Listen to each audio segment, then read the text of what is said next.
Porque, embora seja livre de todos, fiz-me escravo de todos, para ganhar o maior número possível de pessoas. Tornei-me judeu para os judeus, a fim de ganhar os judeus. Para os que estão debaixo da lei, tornei-me como se estivesse sujeito à lei, embora eu mesmo não esteja debaixo da lei, a fim de ganhar os que estão debaixo da lei. Para os que estão sem lei, tornei-me como sem lei, embora não esteja livre da lei de Deus, e sim sob a lei de Cristo, a fim de ganhar os que não têm lei. Para com os fracos, tornei-me fraco para ganhar os fracos. Tornei-me tudo para com todos, para de alguma forma salvar alguns. Faço isso, tudo isso, por causa do Evangelho, para ser coparticipante dele. Vamos orar? Senhor Jesus, louvado seja teu nome, ó Pai, eu te agradeço, ó Deus, pela possibilidade, ó Deus, de estarmos aqui, Senhor, ouvindo a tua palavra, que o Senhor possa, ó Deus, falar o nosso coração, que o Senhor possa, ó Deus, tirar toda distração. Esse assunto, ó Deus, com certeza é um assunto extremamente importante, ó Deus, para a nossa vida missional na terra. Então, ó Deus, que o Senhor possa falar o nosso coração, ó Pai, que tudo isso seja para o engrandecimento do teu nome. Assim que eu te oro e te agradeço por tudo, em nome de Jesus. Amém. Gente, hoje eu vou pregar uma mensagem temática. Quem prega expositivamente, quando não prega, pede desculpa, né? Então eu queria pedir desculpa, porque hoje minha pregação tem 3 pontos, né? Eu vou ler o texto, vou sair do texto e não volto mais para ele, entendeu? Então eu quero só usar esse texto como introdução para depois entrar no assunto de hoje. Esse texto, gente, você deve ter percebido, ele é muito conhecido. Ele é um momento onde Paulo ele diz, olha, para tornar Jesus conhecido, para tornar o Evangelho conhecido, eu me fiz de tudo para com todos, né? E você percebe que Paulo, aquele mesmo Paulo que a gente viu semana passada, aquele que trouxe o embasamento do Evangelho em Romanos, ele é o mesmo Paulo que agora diz que pregou esse Evangelho para pessoas extremamente diferentes, e quando ele pregava o Evangelho para pessoas diferentes, ele se fazia como alguém diferente, ele usava uma linguagem diferente, ele tinha uma pegada diferente.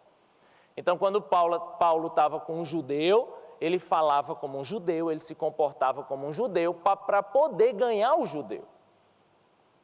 Isso, quando a gente fala nas missões, a gente chama isso de contextualização, né? Quando a igreja americana foi para a Coreia, para a China, né, mas um caso específico na Coreia, e chegou lá para evangelizar os caras tudo de terno, não ganharam ninguém para Jesus. Aí tem um missiólogo muito conhecido, um missionário muito conhecido, que diz que em um determinado momento ele deixou o cabelo crescer, fez umas tranças e ficou exatamente igual a um coreano daquela época. E aí diz que depois que ele fez isso, várias pessoas começaram a aceitar Jesus. Aí você vai dizer, Tiago, mas o evangelho muda? Não. Vamos relembrar o que eu falei semana passada sobre o Evangelho?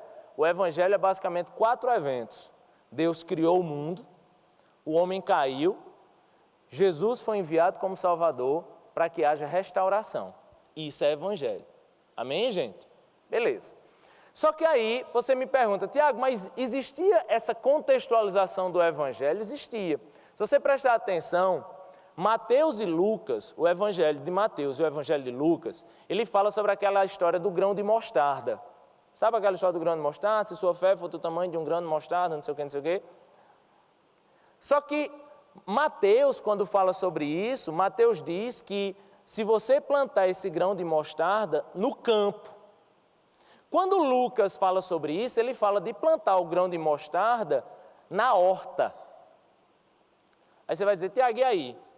Isso é um erro da Bíblia? Não.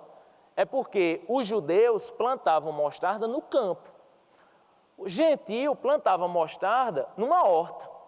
Se o cara fosse pregar para um gentio dizendo que se plantou mostarda num campo, ele, em vez de ouvir a verdade do Evangelho, ele vai ficar pensando, rapaz, coisa estranha, plantar um negócio desse, não...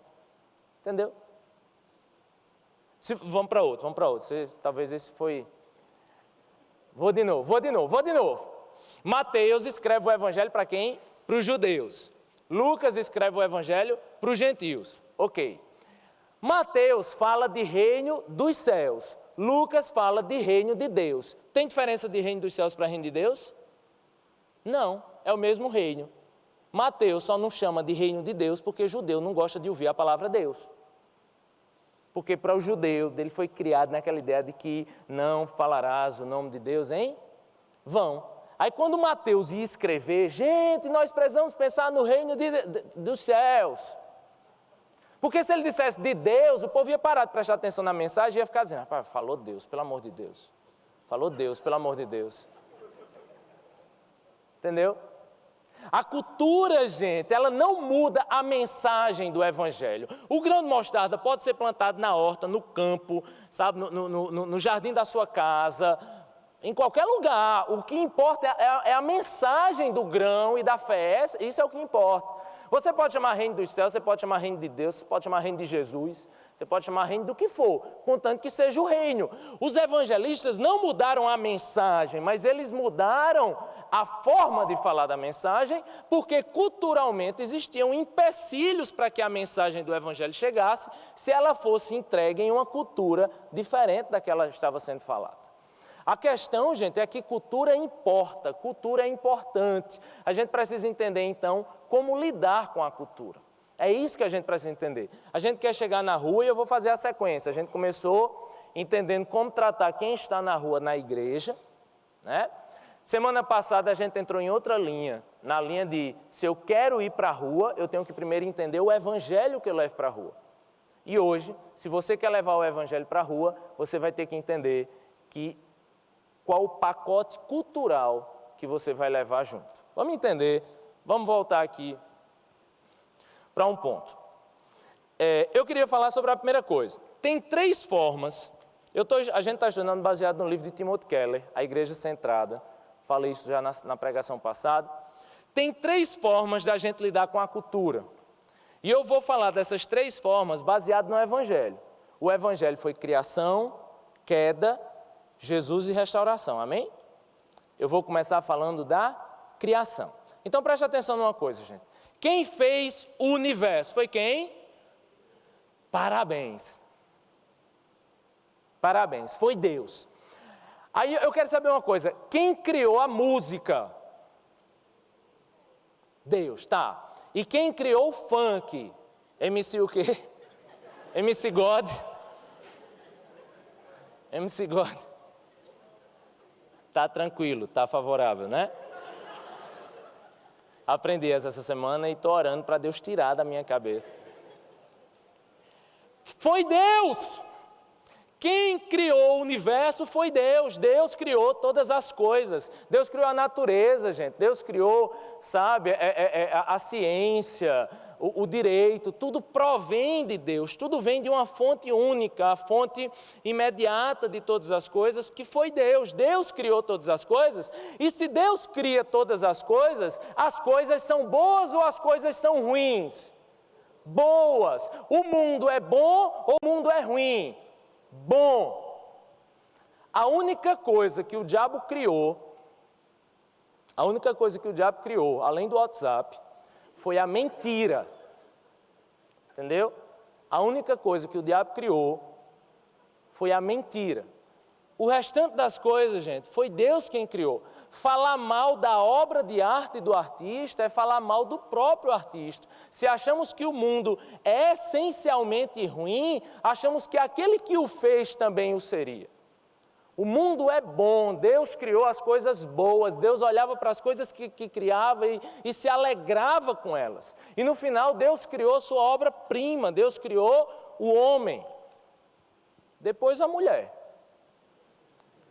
Assim os criou, né? A sua imagem e a sua semelhança. O fato do homem e da mulher serem feitos à imagem e semelhança de Deus faz com que dentro de nós, gente, existe resquícios da divindade. Nós fomos feitos à imagem e semelhança de Deus. Então, dentro dos homens existe lampejos de Deus. E aí existe uma teologia que eu quero que você preste muita atenção, né? É uma teologia muito importante para a nossa vida, que é chamada de teologia da graça comum. A teologia da graça comum diz que todo e qualquer homem tem lampejos de Deus no seu coração. A Bíblia diz lá em Romanos que nós podemos conhecer Deus através da natureza. A natureza revela a glória de Deus. E se você prestar atenção, dentro do coração de todo e qualquer homem, mesmo que ele não queira, mesmo que ele lute contra isso, existe um resquício da imagem e semelhança de Deus. Mesmo que esse homem não tenha nenhum contato com o Senhor, mesmo que ele nunca tenha tido um contato com o Evangelho, mas você vê pessoas extremamente distantes de Deus fazendo coisas muito próximas ao que um cristão deveria fazer. Eu conheço pessoas muito distantes de Deus lutando a favor dos direitos humanos. Eu vejo pessoas muito distantes de Deus lutando em favor, em busca da cura do câncer. Eu vejo pessoas muito distantes de Deus compondo músicas maravilhosas, fazendo obras de arte maravilhosas. E essas pessoas fazem isso, gente, porque elas foram feitas à imagem e semelhança de Deus. Você vai dizer, Tiago, e o pecado? O pecado, gente, ele mancha a imagem e semelhança de Deus no nosso coração, mas ele não destrói isso. E se o pecado não destruiu completamente a imagem e semelhança de Deus que existe no coração de todos os homens da terra, quer dizer que existe graça comum dentro da igreja, quer dizer que existe graça comum fora da igreja. E é por isso que você pode chegar na rua, por isso que você pode chegar no mundo e encontrar pessoas fazendo bem, mesmo sem ter Deus. Você pode ter pessoas até mesmo lutando contra Deus, mas essa é a forma que ela tem de entender que anseio é esse, que buraco é esse que existe no seu coração. E para ela suprir o buraco que existe no seu coração, ela luta até mesmo contra Deus. Todo ateu é um religioso. Amém. Todo mundo busca a Deus de alguma forma, gente. Todo mundo. Nem que o seu Deus seja o dinheiro, nem que seu Deus, sabe? Mas todo mundo busca por algo que é maior do que ele mesmo. Tem uma história que diz de um homem que quis provar que Deus não existia, era uma construção social e tal. E aí ele diz que tem um filho, leva seu filho para uma ilha, e aí cria essa criança desde bebezinha, sem citar em nenhum momento Deus. E diz que esse menino vai crescendo, sem nunca ouvir falar de um ente superior, de alguma coisa parecida, até que ele vira uma criança de 10, 11 anos, e esse menino toda vez, às 5 horas, 5:30 da tarde, ela sumia. Aí essa criança começou a sumir, depois voltava quando anoitecia, o pai começou a achar estranho. Rapaz, tu está indo para onde? Não, eu estou indo em algum lugar e tal, brincando. Até que tem um momento que esse pai decide seguir esse filho escondido. E diz que esse menino subia para cima de um penhasco muito grande, e aí quando o sol descia e que o céu ficava alaranjado naquele pôr do sol do jacaré, tá entendendo? Que passava o sanfoneiro tocando aquele negócio, sax, o saxeiro tocando aquele negócio, sanfona é aquilo, né? Passava o saxeiro, diz que essa criança levantava as mãos e dizia, ó sol, eu não sei quem te criou, mas eu te adoro. Porque a Bíblia diz em Romanos que a natureza revela a glória de Deus. Isso é chamado de uma revelação geral. Todo mundo, se for na praia, eu acabei de celebrar um casamento, sabe, em frente ao mar, sabe, parei assim, quando estavam aquelas 125 pessoas entrando, nunca vi tanto padrinho, nunca vi tanto noivo interesseiro, né? Estou brincando, gente, estou brincando. Mas tem um povo que bota a família toda como padrinho, né? Mas teve uma hora que eu cansei e fiquei olhando assim para a praia e tal, e lembrando do que eu ia pregar, e no meu coração dizia assim, realmente, sabe, Deus está aí, sabe? Deus está aí, realmente é impossível você pensar no oceano, na infinitude do universo, e você olhar para isso tudo e dizer, não há Deus. Dentro do coração de todo homem existe um desejo por Deus, existe um desejo em honrar algo que está acima dele mesmo. E eu estou dizendo tudo isso, gente, para a gente entender a ideia da graça comum.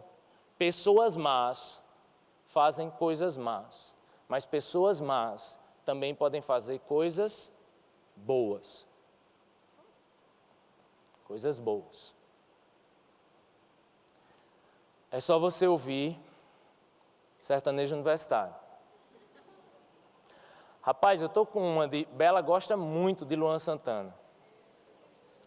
Aí às vezes eu paro com Bela assim. Tem uma música, gente, que eu acho linda. É uma que eu fico, assim, Chuva de Arroz, eu acho. Eu acho tão massa essa música brega. Aí eu fico assim com Bela. Aí eu olho pro meu amor e fico, amor, a gente lá, chuva de arroz na gente. Acho lindo isso. Aí meu amor fica assim, apaixonada. Aí ela fica assim pra mim. Mas eu sei que no coração ela se apaixona, entendeu? Sabe quando Cássia ela diz assim, quando o segundo sol chegar... Eu nem pedi permissão para cantar, né? Já fui. Quando o segundo sol chegar para realinhar as órbitas dos planetas. Existe um livro chamado O Fator Melquisedeque. E ele fala sobre a quantidade de civilizações anteriores. Sabe, como os incas, que esperavam a vinda do seu Deus. Que esperavam o realinhamento do universo. Sabe, quando Cássia ela canta um negócio desse, quando ela diz, olha, vai vir um segundo sol, sabe, e vai realinhar todas as coisas. Ali existe resquícios de Deus e ela nem sabe. Quando Legião Urbana, quando o pastor Renato Russo, o levita, ele canta aquela música Índios. Tu lembra dessa música?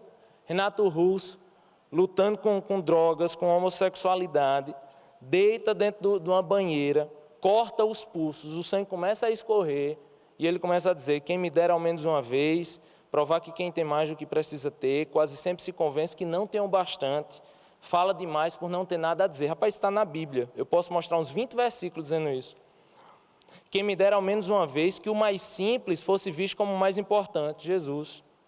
Quem me dera ao menos uma vez entender como um só Deus, ao mesmo tempo é três, e esse mesmo Deus foi morto por vocês, essa maldade então, é só maldade então deixar um Deus tão triste. Quando um cara fala sobre isso, gente, no auge do seu pecado, sabe, na beira da morte, ele não morreu com isso, mas quando ele fala ali, vendo o sangue escorrer, ele compõe isso, em meio a todo esse dilema que ele vive, existe algo de Deus no coração dele. E aí a atitude da igreja diante da cultura da rua, inicialmente é entender que existe graça comum e que às vezes, a cultura do reino se confunde com a cultura da rua. Às vezes, existe lampejos de Deus na cultura da rua. Você me entende? Você vai dizer, Tiago, e isso muda alguma coisa? Muda totalmente. Muda muito na forma que a gente evangeliza. Os americanos chegaram no Brasil, gente, trazendo Jesus Cristo, mas trouxeram junto o paletó, trouxeram junto uma arquitetura, trouxeram junto toda uma cultura americana para nós. E eles trouxeram isso na ideia de que nós não tínhamos uma cultura onde se tirasse nada de Deus dela. E é nisso que demonizamos o forró, e é nessa que demonizamos a nossa música, a nossa cultura, a nossa feijoada, sabe, as nossas danças, a nossa cultura, sabe, os nossos ritos, a nossa forma de lidar uns com os outros. Até o jeito brasileiro, sabe, de ser pegajoso e tal, até isso se perdeu na ideia do clero, do pastor distante, sabe, daquele pastor que não abraça as ovelhas, que não cuida das ovelhas, mas antes aquele cara com terno, sério, né, frio como um americano, traz o evangelho e traz também a cultura, por entender que a nossa cultura não existe nada bom nela.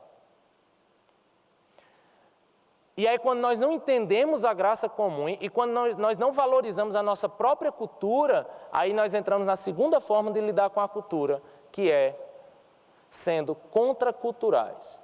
É quando a cultura do reino se afasta completamente da cultura da rua. Vamos entender um pouco sobre isso. Eu falei primeiro sobre graça comum baseado na criação. Eu quero agora falar sobre esse segundo ponto, que é a contracultura cristã, baseado na queda. Apesar de que Deus criou o mundo, o universo, e fez tudo isso de forma boa, existia um evento na humanidade chamado queda. E essa queda, o momento em que o pecado entra no homem, entra no universo, na natureza, faz com que muita coisa se deturpe, e se deturpe o coração das pessoas. E quando o coração das pessoas é deturpado, faz com que muito daquilo que produzimos não seja mais necessariamente bom. Quando o pecado não existia no mundo, tudo que Adão e Eva faziam era bom, com exceção, logicamente, do pecado. Agora, quando o pecado entra no universo, na natureza, na nossa vida, o que fazemos pode ser bom, quando é fruto de um lampejo de Deus, do nosso coração, mas também pode ser ruim. E aí nisso, começou-se ao coração do homem pecaminoso, começa a surgir uma cultura, que eu vou chamar realmente de cultura da rua, que é uma cultura completamente desvirtuada do projeto inicial de Deus. Vamos ver algumas coisas que são culturais, mas que pelas Escrituras são necessariamente pecado. Me diga uma coisa: sexo antes do casamento. Sexo antes do casamento, gente, antes, mesmo para pessoas não cristãs, isso ainda era um valor, na cabeça das pessoas, mas isso começa a ser destruído até o momento em que sexo antes do casamento passa a ser algo normal, culturalmente normal. Outra coisa, usar algumas drogas leves. Não faz mal, né? Culturalmente isso seria o quê? Aceitável, tá? A questão é, como a igreja lida com a cultura da rua, que é frontalmente contra as Escrituras. Paulo, em Coríntios, ele fala sobre isso. Ele diz de um caso de incesto dentro da igreja e que estava sendo tolerado.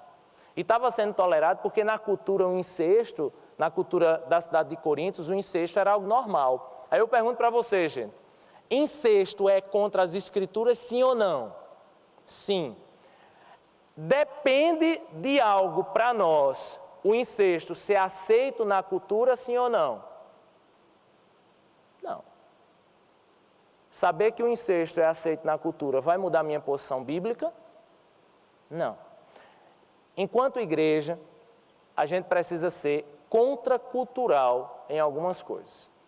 Uma delas, por exemplo, sexo antes do casamento. Como é que se trata sexo antes do casamento na igreja? A gente precisa criar a cultura de que Deus criou o sexo para o casamento, que Deus criou o sexo como a consumação do casamento e não como algo antes do casamento. Essa deve ser a nossa cultura do reino. E aí quando a gente chega no mundo, a cultura do reino colide frontalmente com a cultura da rua. Agora, quando isso acontece é simples. A gente sabe que a cultura do mundo não pode influenciar o evangelho. Mas existe um segundo caso. O segundo caso é quando a cultura do mundo não é necessariamente pecado, mas ela pode levar alguém a pecar. Lembra quando eu iniciei o texto, e até disse que não ia mais voltar para ele, mas vou voltar agora, de 1 Coríntios 9, quando Paulo diz, olha, eu me fiz de gentio para os gentios, eu me fiz de judeu para os judeus, me fiz de tudo para com todos. Paulo diz algo bem interessante, um pouco antes. Lá no capítulo 8, versículo 4, ele diz assim, portanto, em relação ao alimento sacrificado aos ídolos, sabemos que o ídolo não significa nada no mundo e que só existe um Deus. No versículo 8, do capítulo 8, ele diz, a comida, porém, não nos torna aceitáveis diante de Deus. Não seremos piores se não comermos, nem melhores se comermos. Olhe para mim, olhe para mim.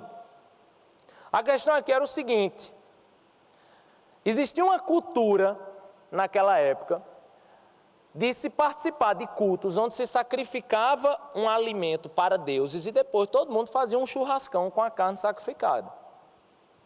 Então imagina, amanhã o cara te chama para um churrasco, você chega lá de boa, sunga, maiô, só lembro de Bela que só usa maiô, até os 50 anos. E Chega lá você, todo pronto para um churrasco. Antes do churrasco, o povo aparece mãe Francisca, benze um boi, corta a cabeça do boi na frente, bebe o sangue. Aí depois corta a carne e diz, vamos lá para o churrasco. Aí tu faz o quê? Virgem Maria, né? Está repreendido, Satanás, né? Vou-te, varei. Eu digo é vala, né? Você vai querer um negócio desse? Não, né? Por quê? Porque você vai se assustar. Mas hoje isso assusta, né? Esses rituais de religiões de raiz afrodescendente, isso assusta. Mas naquela época era muito comum sacrificar carne a deuses e tal. Então o que é que acontecia? O cara era gentil, que não era judeu, tá? Vivia sacrificando carne a Deus, outros deuses.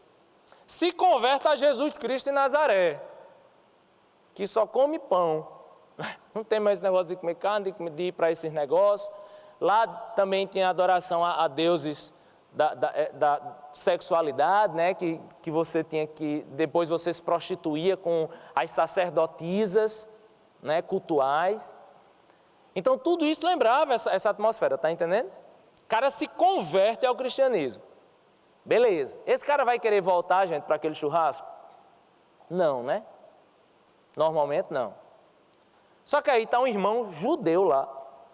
Irmão judeu. Esse cara também se converteu ao cristianismo.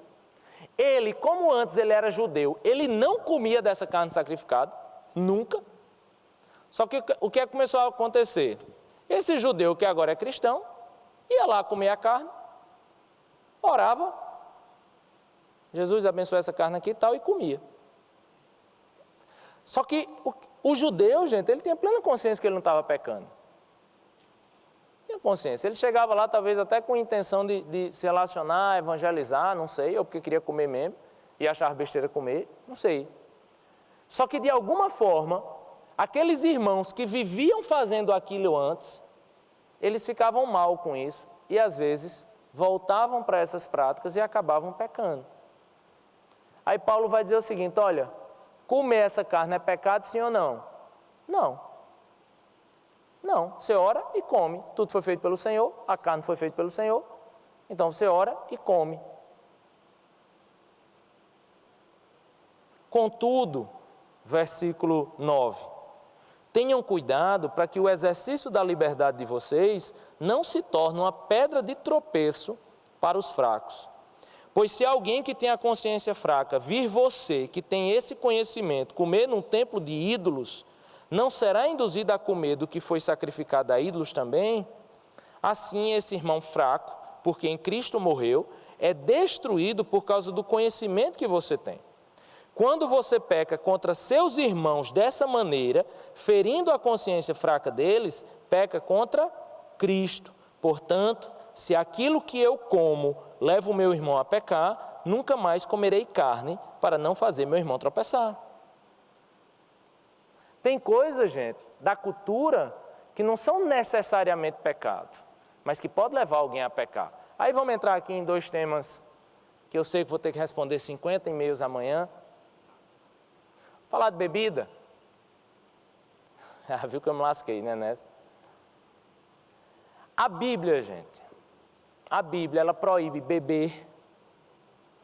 Não. A Bíblia proíbe embriagar-se? Sim.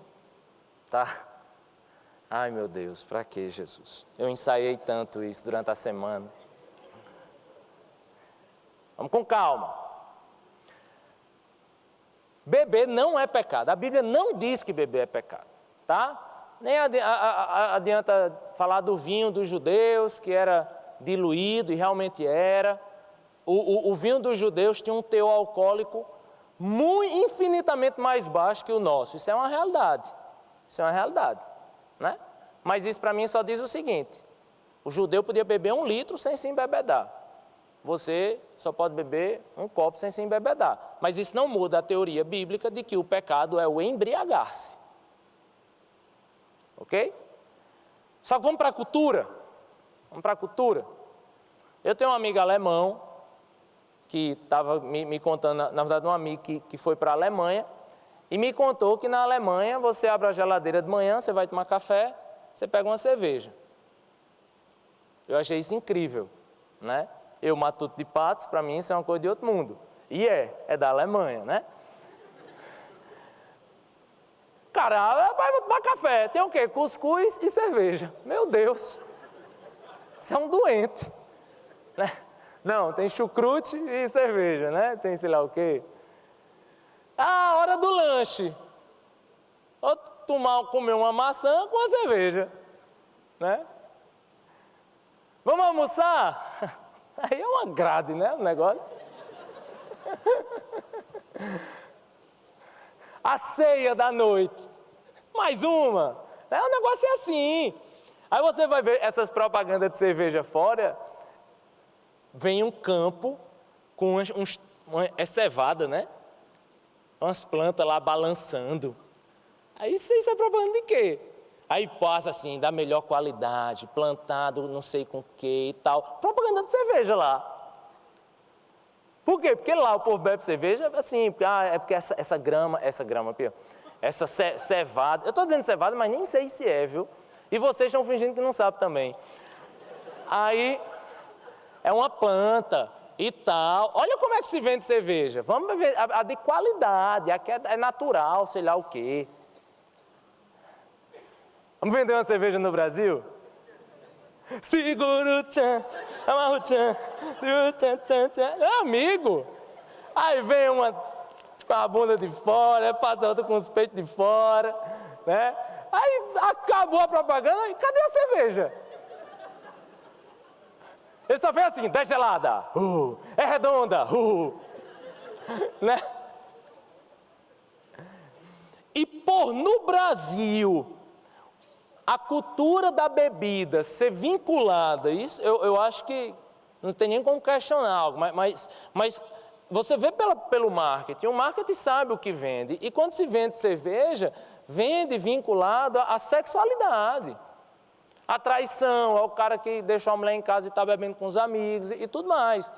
E quando você que vivia nisso, que vivia embriagado, não estou falando você que bebia, estou falando você que vivia embriagado, você chegava aí todo vomitado em casa, né, estuprado, né, aquela desgraça toda que você vivia,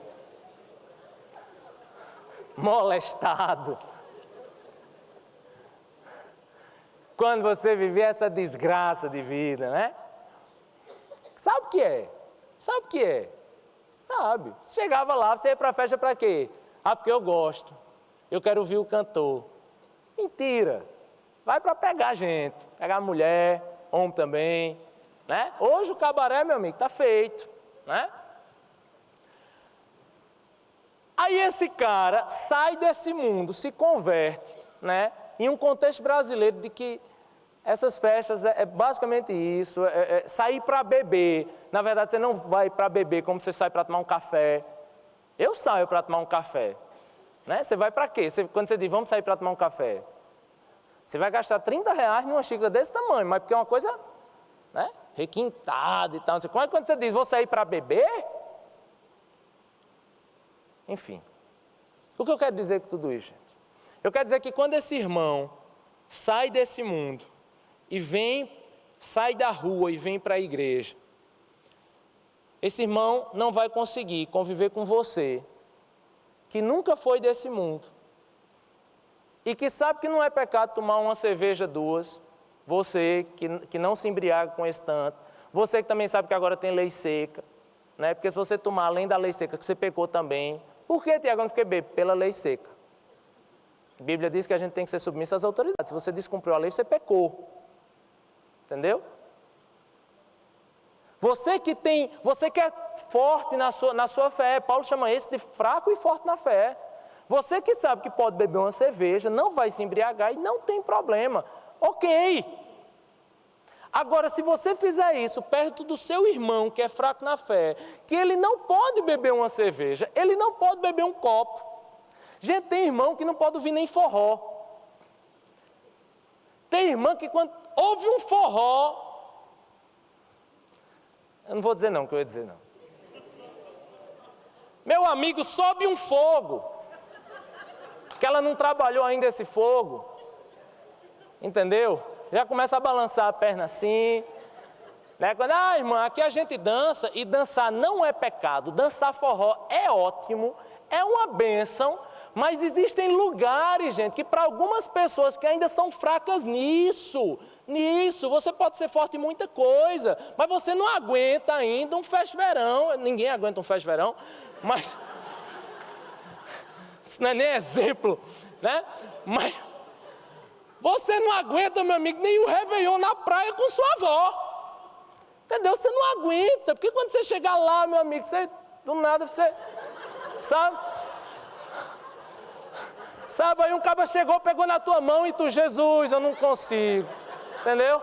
Oh, meu Deus, mas o povo da igreja está ali, mas eu não consigo, sabe? Gente, você pode ser forte em muita coisa, mas tem coisa que você é fraco, e naquilo que você é fraco, você tem que ser respeitado como fraco. E eu, que mesmo sabendo que posso beber um copo de cerveja, você pode tocar o que for de forró, meu amigo, essa perninha aqui não vai mexer. Não vai, porque eu odeio forró. Eu sou de Patos, mas eu odeio forró. Sertanejo universitário eu gosto, mas forró não. Forró não. Para mim, gente, você pode tocar o forró que for, eu posso ir no festa-verão que for, eu vou achar um inferno, cheio de maconha, não vou gostar. Mas se eu for e você me ver lá, pode ser muito ruim para você.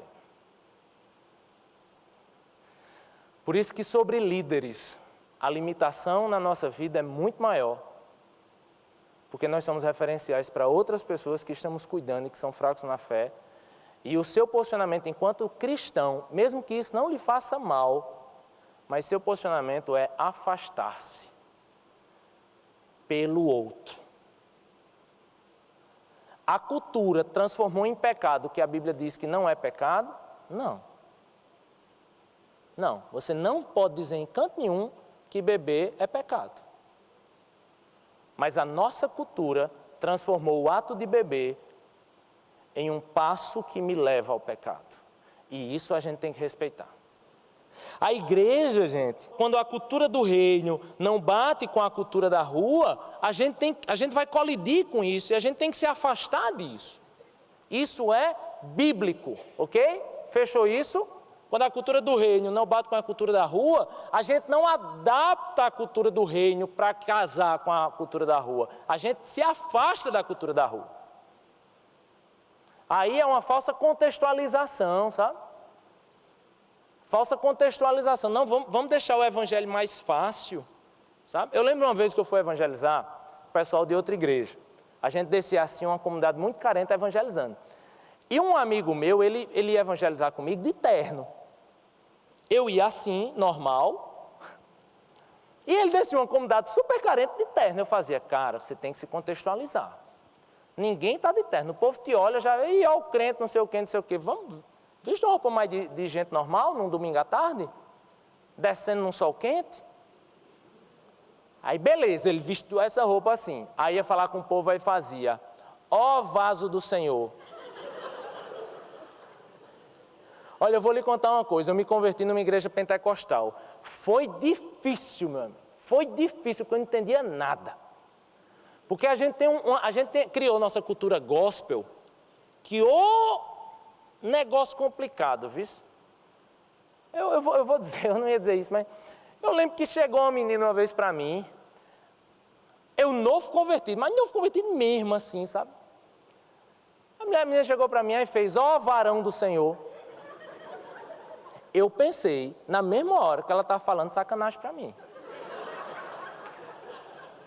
Pensei. Ó varão do Senhor? Eu pensei que ela ia olhar para o outro e dizer, ó varinha do Senhor. Eu pensei, juro para você que eu pensei. Juro. Entendeu? Aí eu vou para cá. Danada, essa menina me chamou. Varão. Eu fui pesquisar. Varão era a forma que se chamava homens na década de 60. E varoa era como se chamava mulher no Brasil na década de 60. Aí tinha uma Bíblia que passou a traduzir homem de Deus por varão de Deus no Brasil. Aí eu estou no ano 2000, 40 anos depois, ninguém chama mais ninguém de varão. Aí porque a Bíblia diz varão, eu vou chamar os outros de varão. Entendeu? Eu lembro que eu me converti no tempo de uma música, duas músicas que me intrigavam assim. Eu falei, meu Deus, o que esse povo está cantando? Chegava no louvor, o povo começava. Vai descer, como era? Não, a primeira que eu já lembro era assim. Vai chover, eu quero de volta. E era uma chuva, não era essa? Não. Como era, gente? Abra as comportas do céu. Mas faz chover, é? Abra as comportas do céu e faz chover. E o cara amarrava nessa parte, faz chover. E eu... Faz chover o quê, meu Deus do céu? Eu não estou nem em Patos com um negócio desse. Nem em Patos a igreja cantava tanto isso. E outra era assim. Fogo do céu, 500 graus de puro fogo santo e poder. Aí eu fazia, sai. Fogo, 500 graus de fogo, eu morro. Por que se ora por 500 graus de fogo? Gente,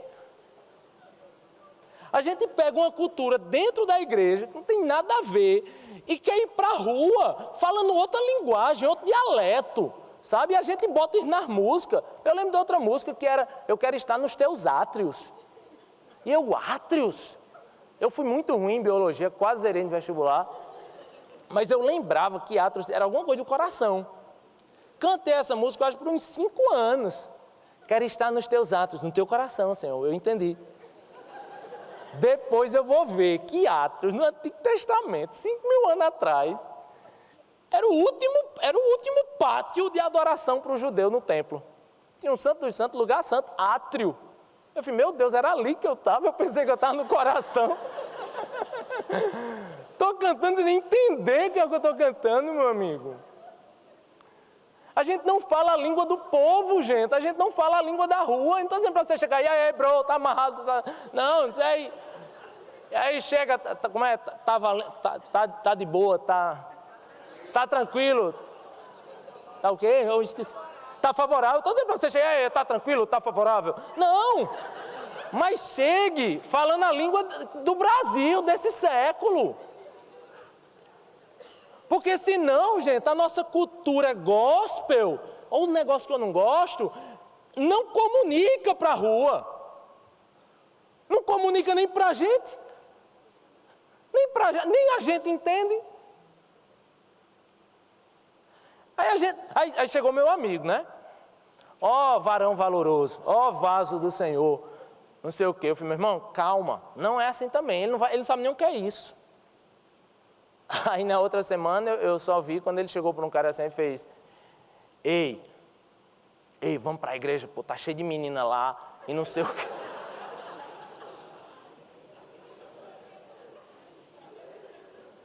Nós não podemos ser subcontextualizados, que é não em viver a contextualização do evangelho, não comunicar bem, mas também a gente não pode se supercontextualizar e ferir o evangelho em prol da cultura. Então, quando se refere a evangelho e cultura, gente, eu nem me contextualizo de mais, nem de menos. Eu tenho que viver uma igreja centrada. A gente tem que achar o centro. A questão é que em alguns momentos, o que é que acontecia? Nessa ideia de que a cultura do reino tem que ser contracultural à cultura da rua, isso está ok. A questão é que existiu um movimento chamado pietismo. O pietismo influencia a igreja brasileira até hoje, né? 99% da igreja brasileira entende dessa forma. O pietismo dizia que existe a cultura da igreja e existe a cultura da rua, e a cultura da igreja não pode se comunicar com a cultura da rua, e nada que existe na cultura da rua pode ser aproveitado para dentro da igreja. Isso está certo ou errado? Errado, graça comum, imagem e semelhança de Deus, a gente já entendeu. Só que eles começaram a viver outra coisa também. Eles começaram a dividir o mundo em sagrado, cultura do reino, secular, cultura da rua. Quando eu faço as coisas dentro da igreja, é sagrado. Quando eu faço as coisas fora da igreja, é o quê? Secular. É porque na minha vida secular, eu não sei o quê. Eu trabalho. Eu trabalhar é a minha vida secular. Ele começou a diferenciar o mundo da igreja, a ponto de que a igreja se tornou uma coisa completamente diferente e afastada do mundo. Só que nisso, gente, nós paramos de nos comunicar com o mundo. E quando a gente parou de se comunicar com o mundo, a gente criou uma subcultura evangélica gospel, que não se comunica com o mundo. E nisso, gente, tinha um pregador pietista que ele dizia assim, não é petista não, tá? É do pietismo. Se fosse petista, estava preso, mas enfim. Pietismo, essa parte corta. Pronto, voltando. Então, gente, esse pregador pietista que ele dizia o seguinte: a vida é como um grande navio. Nós cristãos estamos em um bote salva-vida. Esse navio está afundando. Esse navio vai afundar. Esse navio é o mundo, é você. Mas a igreja chega em um bote e diz: venha para cá, venha para esse outro lugar, venha para esse outro mundo, porque você não é do mundo, né? Você é do mundo, venha para cá que não é o mundo. Outra música que eu me confundia: não sou do mundo, não. Ai meu Deus, esse povo é ET, né? Mas enfim, venha para cá, venha para esse outro mundo, porque isso aí vai afundar, essa desgraça aí desse navio vai afundar. Sai daí, sai do mundo, vem para Jesus, né? Vem para cá. Aí eu lhes pergunto, isso é uma metáfora muito bela, acho que qualquer pessoa entenderia o evangelho dessa forma. Qual é o risco dessa metáfora? O risco dessa metáfora é porque no evangelho, eu e o pecador estamos no mesmo navio. Primeira coisa. Pai, não os tire do mundo, mas os livre do mal. Eu e você estamos no mundo, meu querido. O navio está afundando. Para mim, eu ia dizer para o PT, mas não vou dizer não. O mundo está afundando para mim e está afundando para o pecador. O mundo está afundando para mim, mesmo tendo Jesus, e o mundo está afundando para os outros, porque eu e você estamos no mundo. E o nosso evangelho não pode ser: ei, venha para cá, para o meu gueto, venha para cá, para esse meu grupinho aqui, que não vai andar mais com gente que não é crente não. A gente criou um novo grupo aqui, a gente vai para outros restaurantes, a gente anda em outros lugares, a gente não se mistura com esse povo aí que está no Titanic afundando não. Qual é o grande risco, gente? O grande risco é porque no evangelho, eu e o pecador estamos no mesmo navio. E esse navio, a palavra que eu tenho que dizer para o pecador é que esse navio está afundando. Mas se ele encontrar Jesus, esse navio vai ser restaurado comigo e com ele. Eu preciso lutar pela restauração da alma do cara que está no navio, mas eu também sei pela palavra que o navio também vai ser restaurado e que Deus me fez para viver eternamente no navio. Isso quer dizer que eu e você e o pecador estamos vivendo em um único lugar. Esse lugar se chama mundo, e o mundo é responsabilidade minha e o mundo é responsabilidade de você. Nós não tratamos e cuidamos apenas do coração das pessoas, a gente também trabalha no navio. E eu chego na última parte dessa mensagem. A primeira forma é quando a igreja, a cultura da igreja e a cultura da rua se comunicam pela graça comum. A segunda é quando a cultura da rua está completamente afastada da cultura da igreja. Isso em alguns momentos é corretíssimo. Quando é o pecado, enfim, ou quando é algo que me leva para o pecado, como eu falei. Mas a última forma, que é o que eu quero encerrar, é quando a cultura da igreja transforma a cultura da rua. Eu falei para vocês sobre a criação, graça comum, sobre a queda contra a cultura. Eu quero falar agora para vocês sobre um Jesus que restaurará todas as coisas. de um reino que veio e que está no meu coração, já. Mas também de um reino que virá. E quando Jesus vier e instaurar definitivamente o seu reino, o navio será restaurado. E o navio será restaurado em todas as suas estruturas, e Deus restaurará todas as áreas da nossa sociedade, todas as esferas de poder na nossa sociedade. A função da igreja, gente, na rua, a função da igreja é transformar a cultura da rua. A função da igreja, gente, é como numa demolição. A gente precisa perfurar a pedra e ir até o interior dessa pedra para depois explodir, estourar essa pedra, estourar essa cultura pecaminosa e transformar esse mundo para Jesus. A nossa função é antecipar o reino de Deus nessa terra.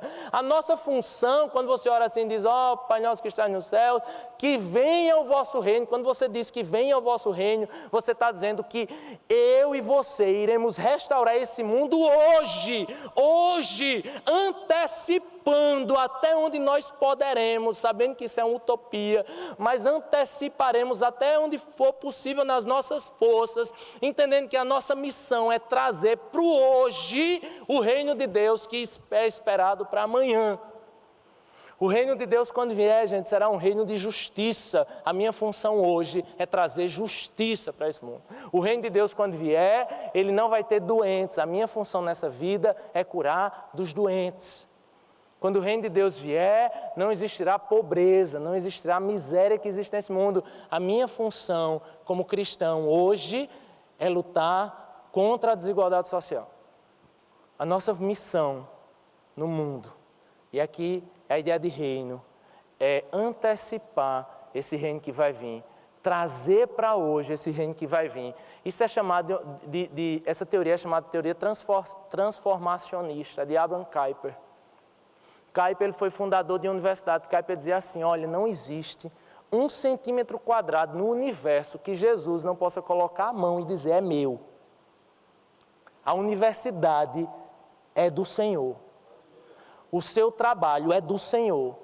A sua família é do Senhor. Os seus estudos são do Senhor. Tudo que você faz, os lugares que você anda, todos os lugares dessa terra, esse navio é do Senhor. E a igreja entregou o navio ao cão. Nós nos afastamos da nossa consciência social porque nós pensamos assim, o mundo é bom ou ruim? O mundo é ruim, eu sou bom. Eu estou aqui esperando Jesus voltar e pronto, e deixa que ele faz o resto. A missão da igreja, gente, é transformar. Kuyper foi criticado por isso, mas Kuyper dizia o seguinte, se você foi colocado em alguma posição de honra nessa terra, valorize. Se você é líder em algum lugar, valorize. As críticas ao pietismo, aquela coisa de... O pietismo dizia o seguinte, se eu tiver... Como é que eu vou transformar o mundo? Sendo todo mundo crente. A lógica tradicional da igreja evangélica brasileira tradicional é o quê? Vamos acabar com a corrupção no Brasil? Vamos. Eu faço o quê? Nada, só pregar o evangelho, quando todos os políticos se converter, acabou a corrupção. Existe uma pesquisa que diz que, mesmo que uma civilização tivesse 80% de pessoas cristãs, mas se essas pessoas não estivessem dominando os meios de comunicação, se essas pessoas não estivessem no direito, se essas pessoas não estiverem na política, se essas pessoas não estiverem transformando as artes, o mundo não será cristão. A cultura não será transformada, porque quem muda a cultura, quem impõe uma cultura nesse mundo, gente, é a mídia, é o direito, sabe, é a ciência, é a universidade. Você está na universidade, meu irmão, veja isso como algo, como uma bênção de Deus na sua vida. Você está na universidade, é uma bênção, mas você está na universidade fazendo o quê? Eu sou bolsista de monitoria. Liso e burro. Eu fui bolsista a vida inteira, né? Ou cinema bem pago. O que eu quero lhe dizer é que se você está na universidade, sua função é perfurar a cultura mundana que existe naquele lugar e explodir o evangelho lá dentro. Você foi colocado na função de gerente, de líder. Você está liderando gente? Meu amigo, transforme o seu ambiente de trabalho em um lugar onde existe o reino de Deus. Essa é a nossa missão. A nossa missão é quebrar secular e sagrado, é saber que tudo na minha vida é sagrado. Tudo na minha vida é sagrado. Diga assim, tudo na minha vida é sagrado. Tudo na minha vida é sagrado. Eu sou sagrado. Diga, eu sou sagrado. Meu carro é sagrado. E tu está dando carona a quem? Que eu vejo gente, maior dificuldade de pegar ônibus, tu chega sozinho com 4 vagas no teu carro. De onde teu carro é sagrado? Diga, meu curso universitário ou meu diploma é sagrado. E tu está ajudando quem com esse diploma? Tu tá pensando, tu conseguiu esse diploma primeiro pensando em quê? Ganhar dinheiro. Agora, em que seu coração transformado por Jesus se diferencia de um universitário que não tem um coração transformado por Jesus? Se não foi colocado na sua cabeça que a sua missão é ganhar o coração das pessoas, mas também é transformar a universidade onde você estuda. É transformar o ambiente de trabalho que você trabalha. O que é que você está fazendo lá dentro? Diga, meu concurso, eu sei que você não passou ainda, mas vá pela fé. Tristeza da bexiga, vai passar. Meu concurso é sagrado, mentiroso. E porque você está lá, em vez de trabalhar, está estudando para outro. E o que é que você fez? Que momento você fez lá para tocar o coração das pessoas? E qual foi o momento que você trouxe alguma melhoria para esse serviço público nesse país? Quando foi que você juntou assim todo mundo e disse, gente, vamos ser excelentes? Vamos fazer um negócio direito? Vamos atender direito às pessoas? Quando foi que você fez isso? Nós fomos chamados para transformar essa cultura desse mundo. Transformar. Se nós não transformamos essa cultura e vivemos aqui no nosso mundinho gospel, de chuva, de varão, sabe, de um monte de coisa que ninguém entende, a gente não vai ganhar a rua. E não adianta achar que eu vou aqui pregar para lhe ensinar o plano da salvação, para você ir lá em Campina Grande, passar 2 dias lá, aí pregar para 10 pessoas e achar que cumpriu tua missão. O mais importante que Deus fez na tua vida não foi te levar para um avanço missionário. Isso é o mínimo, mínimo. O que Deus fez foi te colocar na universidade. Esse é um grande projeto missionário. Para tu chegar lá e filar, condenado. Para tu chegar lá e se atrasar para as aulas tudinho. Para você chegar lá e não defender o evangelho. Para você chegar lá e não criar relacionamento com ninguém. Para você chegar lá e não olhar para a cara de ninguém. Para ser o cara mais chato do trabalho, mais chato da universidade. Eu quero saber o que nós transformamos esse país. Esse país tem muito mais evangélico do que 10 anos atrás. Mas esse país não mudou nada de 10 anos atrás. Não é a quantidade de evangélico que vai mudar esse país. É a quantidade de pessoas que se entendem não como membros de uma igreja, mas como membros do reino de Deus. Isso é o que vai gerar transformação na nossa cidade, gente. Nós somos chamados para uma cidade. O plano de Deus começou no Éden e o plano de Deus termina na Nova Jerusalém. Deus nos colocou numa cidade, Deus nos colocou numa capital. Deus nos colocou em condições, em situações de poder. Você, meu irmão, você faz uma universidade, você é um privilegiado nesse mundo. Você tem um trabalho, você é um privilegiado. Você um dia vai assumir um concurso público, você é um privilegiado. Deus pode fazer transformação através da nossa vida, que seremos os profissionais, os grandes políticos, sabe, os grandes médicos, juristas desse mundo. Deus pode fazer uma grande transformação na nossa vida, segundo como Kuyper dizia, nos abençoando com posições de autoridade nessa sociedade. A maior mudança que Deus pode fazer, gente, é quando Deus nos coloca dentro das estruturas dessa sociedade. Você é gerente de alguma coisa, você é professor, você é gerente, é dono, é empresário, você é advogado, você é um juiz, você é um concursado, você tem um posto sobre alguém, você pode interferir na realidade de alguma coisa. Então transforme a realidade desse mundo, transforme onde você está, viva um novo reino, viva algo novo, viva uma transformação onde você estiver, porque se onde você estiver do mesmo jeito de quando você entrou, você não mudou nada. Nada. Deus nos chama para a nossa cidade, Deus nos chama para alcançar a nossa cidade, a cidade de João Pessoa. Se a gente alcançar essa cidade, a gente pode mudar o nosso estado. E a gente pode mudar o nosso estado a partir das estruturas desse estado, a partir da educação, a partir do meio ambiente, da política, de o que você estudar, de o profissional que você estiver se tornando. Deus não nos chamou para crescer dentro de uma cidade. Deus nos chamou para abençoar essa cidade. O navio aqui, que é essa cidade de João Pessoa, com corrupção, com politicagem safada, Deus nos chamou para essa cidade. Essa cidade. Essa cidade é nossa. Essa cidade é nossa responsabilidade. Tem um texto em Jeremias que eu não vou ler mais. Mas o povo de Israel chega no cativeiro. Aí chega lá na cidade do cativeiro. A ideia era que eles fossem para o cativeiro, mas depois voltassem. Sabe o que é que Deus diz? Faça suas plantações nesse cativeiro. Nessa cidade você está, faça suas plantações. Tenha filhos, case e ore pela prosperidade dessa cidade. Porque se você orar pela prosperidade dessa cidade, eu também posso fazer algo pela sua vida. Deus nos chama para alcançar a nossa cidade, para transformar a nossa cidade, gente.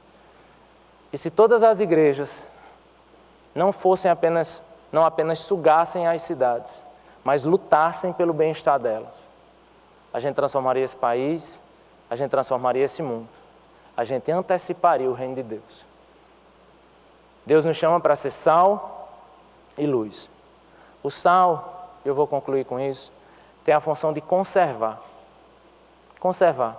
Algo está, de forma muito rápida, apodrecendo.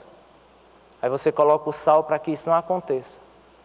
A nossa função é, nessa sociedade, não deixar o pecado destruir a nossa cidade. É a gente ser sal. Restabelecendo as estruturas de poder dessa cidade, transformando para a glória do Senhor e sendo relevante, para que a cultura do reino transforme a cultura da rua. Deus nos abençoe.